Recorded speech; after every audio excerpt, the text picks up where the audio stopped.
facteurs génétiques des complications, aussi bien micro que macro-angiopathie, et que la prévention va donc dépendre de la prise en charge du diabète et particulièrement donc ce contrôle glycémique strict.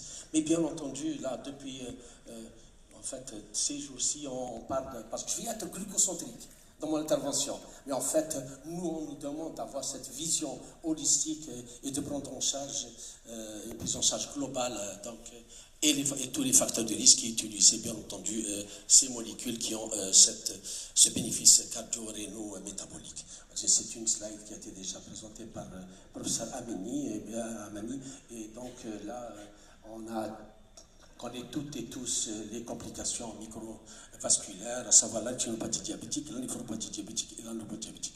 Mais il faut dire, bien que le diabète, particulièrement type 2, considéré comme maladie cardiovasculaire, également, nous avons une complication microvasculaire avec une atteinte cardiaque.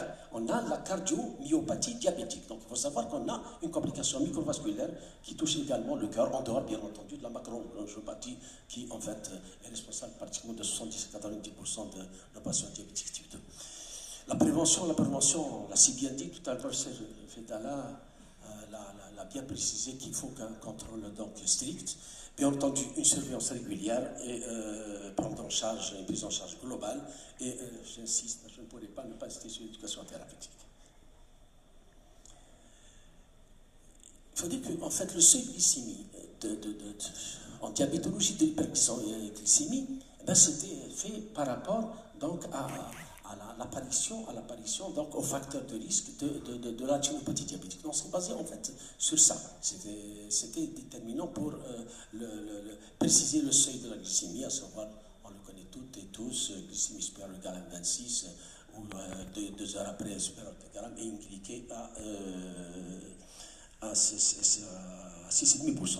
Donc c'était un peu le point de repère. C'était à partir de complications rénales rétinopathiques qu'on a pu donc définir ces seuils glycémiques.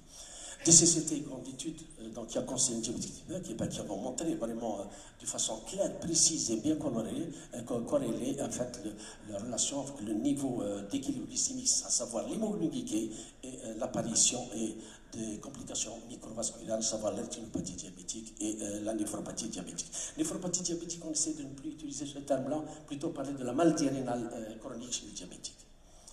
Mais bien entendu, là on insiste, et c'est important aussi d'insister que quand on équilibre le diabète, quand on baisse l'hémoglobine, on a un gain, un bénéfice de pratiquement 35% de la réduction des complications microvasculaires.